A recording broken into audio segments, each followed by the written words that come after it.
Hello students, आज हम footprints without feet का 6th lesson the making of a scientist ये करेंगे। इसमें से रिचर्ड एब्राइट के बारे में बताया हुआ है कि किस प्रकार उन्होंने साइंटिस्ट बनने के लिए क्या क्या किया, कि बचपन में ही किस प्रकार उनकी रुचि किन चीज़ों में थी, तितलियों में रुचि थी और कैसे धीरे धीरे वो इनकी तरफ आगे बढ़ने लगे। Richard Albright has received the Shirley Scholar Award and Scaring Plug Award for biochemistry and molecular biology. It was his fascination for butterflies that opened the world of science to him. Richard एब्राइट को biochemistry और molecular biology में शर्ले scholar award और squaring plug award मिला था और उनका butterflies तितलियों की तरफ आकर्षण जो था जिसने उसके लिए विज्ञान का संसार खोल कर रख दिया। At the age of 22, a former Scout of the Year excited the scientific world with a new theory on how cells work. 22 वर्ष की आयु में farmer scout of the year, एक भूतपूर्व वर्ष का सर्वोत्तम स्काउट ने अपने नए सिद्धांत कि कोशिकाएं कैसे काम करती हैं। Richard H. Albright and his college roommate explained the theory in an article in the Proceedings of the National Academy of Science. Richard H bright और उसके कॉलेज के सहपाठी ने इस सिद्धांत की एक्सप्लेनेशन की proceedings of the national academy of science में अपने एक लेख की व्याख्या उन्होंने की। It was the first time this important scientific journal had ever published the work of college students. यह पहली बार हुआ था कि एक महत्वपूर्ण विज्ञान पत्रिका ने कॉलेज के स्टूडेंट्स का काम प्रकाशित किया हो। In sports that would be like making the big leagues at the age of 15 and hitting a home run your first time at bat. खेलों में यह 15 वर्ष की आयु में बड़े मुकाबलों में भाग लेने और पहली बार बल्लेबाजी में ही होम रन बनाने के समान था। For Richard एब्राइट it was the first in a long string of achievements in science and other fields and it all started with butterflies. Richard एब्राइट के लिए यह उसकी विज्ञान और दूसरे क्षेत्रों में सफलताओं की लंबी श्रृंखला में पहली सफलता थी और यह सब तितलियों से ही उनकी शुरुआत हुई थी। उनकी सक्सेस तितलियों से ही शुरुआत हुई थी। As only child Ebright grew up north of Reading Pennsylvania. There wasn't much I could do there, he said. I certainly couldn't play football और baseball with the team of one. अब वो क्या कहता है, as only child Ebright grew up north of Reading, कि उसने कहा कि जब वह बच्चा था, बच्चे के रूप में वैसा ही उसने किया जैसा कि उसे करना चाहिए था। उसके माता पिता का वो एक इकलौता बच्चा था और पेनिसिल्वानिया में बड़ा हुआ था। वहाँ उसके लिए there wasn't much I could do there, कि वहाँ करने के लिए कुछ ज़्यादा नहीं था। उसने कहा आई सर्टेनली कुडंट प्ले फुटबॉल, कि मैं निश्चित रूप से एक इकलौते खिलाड़ी वाली टीम में फुटबॉल या बेसबॉल नहीं खेल सकता था। But there was one thing I could do, collect things. पर एक चीज़ थी जो मैं वहाँ कर सकता था। वो क्या था? चीज़ को इकट्ठा करना, कि मैं चीज़ों को इकट्ठा करना शुरू कर दिया। सो ही डिड, तो उसने वैसा ही किया। एंड डिड ही एवर, और हमेशा करता रहा। Beginning in kindergarten एब्राइट collected butterflies with the same determination that has marked all his activities. और शुरुआत से ही जब वो किंडरगार्टन की बालवाड़ी में था, एब्राइट ने उसी दृढ़ निश्चय से तितलियों का संग्रह करना शुरू कर दिया, जैसे कि उसने दूसरी एक्टिविटियों में उसका दृढ़ निश्चय नज़र आता था।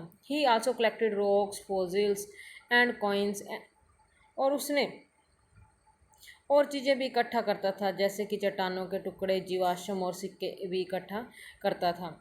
He became an eager astronomer to sometimes star-gazing all nights. और एक उत्सुक खगोलविद भी बन गया था जो कई बार सारी रात जाकर तारों का अध्ययन करता था।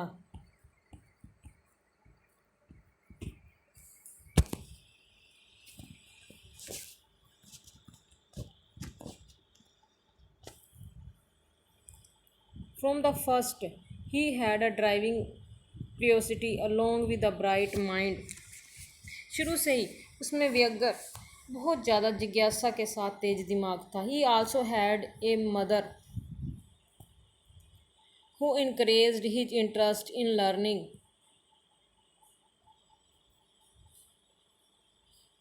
उसकी जो माँ थी, उसके पास एक माँ थी जो उसे हमेशा सीखने के लिए उसकी रुचि को प्रोत्साहित करती रहती थी। She took him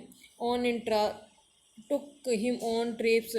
he bought him telescopes, microscopes, cameras, mounting materials and other equipment and helped him in many ways। और उसकी माँ अक्सर उसे ट्रिप्स पर लेकर जाती थी और उसे अलग अलग स्थानों पर लेकर जाती और टेलीस्कोप, माइक्रोस्कोप, कैमराज और साजो सामान खरीद कर देती और इस तरह कई प्रकार से उसकी माँ उसकी सहायता करती। I was his only companion until he started school, his mother said। उसकी माँ ने कहा कि मैं केवल उसकी एकमात्र साथी थी जब तक उसने स्कूल जाना शुरू नहीं किया। After that I would bring home friends for him. और इसके बाद मैं अक्सर उसके दोस्तों को घर लेकर आया करती थी। But at night we just did things together. पर रात को हम दोनों इकट्ठे कुछ करते थे। Richie was my whole life after his father died when Richie was in 3rd grade. रिची के फादर के मरने के बाद मेरा सारा जीवन रिची ही था और रिची के जब फादर की डेथ हुई तो वो 3री कक्षा में था। She and her son spent almost every evening at the dining room table. If he didn't have things to do I found work for him, not physical work but learning things. अब उसकी माँ बताती है कि उसकी माँ और उसका बेटा लगभग हर शाम को डाइनिंग रूम की मेज़ पर गुजारा करते थे। उसकी माँ कहती थी कि अगर उसके पास कुछ काम करने को नहीं होता तो मैं उसे काम उसके लिए ढूंढती। ये काम कोई शारीरिक वर्क नहीं होता था बल्कि कुछ सीखने का वाला काम होता था। His mother said. ये बातें उसकी माँ ने कही। He liked it, he wanted to learn.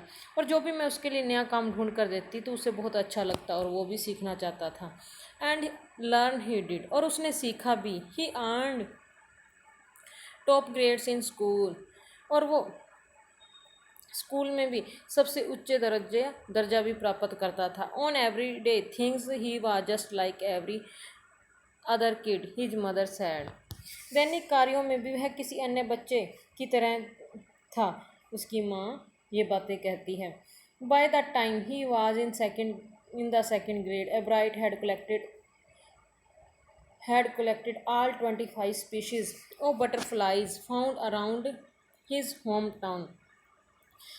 उस समय तक जब वह 2री कक्षा में पहुंचा तो उसने अपने जो होम टाउन में के आसपास पाई जाने वाली तितलियों की सभी 25 प्रजातियों को इकट्ठा कर लिया था। और ये जो स्पीशीज एंड सब species of butterflies collected in 6 weeks in reading Pennsylvania में 6 हफ्तों में जो उसने बटरफ्लाइज की प्रजातियों को इकट्ठा किया था, ये उनके नेम हैं। That probably would have been the end of my butterfly collecting. और शायद वो कहता है कि शायद मेरी तितलियाँ इकट्ठा करने का अंत होता। He said. But then my mother got me a children book called the travels of Monarch X. तभी मेरी माँ एक बच्चों की बुक लेकर आई जिसका नाम था the travels of Monarch X. That book which told how monarch butterflies migrate to Central America open the world of science to the eager young collector. और इस बुक में बताया हुआ था कि किस प्रकार मोनार्क तितलियाँ मध्य अमेरिका को